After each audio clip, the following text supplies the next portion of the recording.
What can we learn from policy advocates of the Progressive Era? During the Progressive Era, the public was not happy with the way children were being used in the labor force, the little pay, and the terrible living conditions that people had to endure. In response to this unrest, advocates began to emerge, such as Jane Addams and Paul Kellogg. Jane Addams taught us that we needed organization and leadership in activism to be successful. Paul Kellogg taught us that we needed to use data, and he advocated for the use of media. What can we learn from unmet needs and policy issues? Legislation was passed in 1924 to stop immigration from non-European nations. However, by the 1960s, the majority of people immigrating to the United States were from Mexico, Central America, and Asia.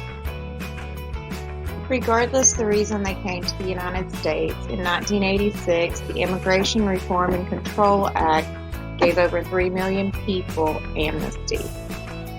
And in 2005, after Hurricane Katrina, more people were brought to the United States and exploited by American companies.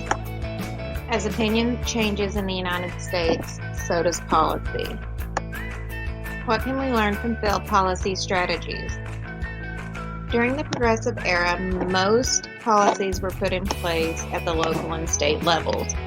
The Great Depression and the Civil Rights Movement both show how big social issues need support from the federal government.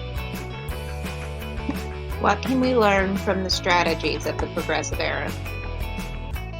Most people think of social work as safety net, WIC, TNAF, Medicaid, Medicare, and SNAP. But another safety net is regulations. Without them, vulnerable people are victimized and taken advantage of. What can we learn about the structure of the American welfare state? There are regulations at the local, state, and federal levels regulating industry, food and drug, politicians, taverns, immigration, banks, government professions, and public health.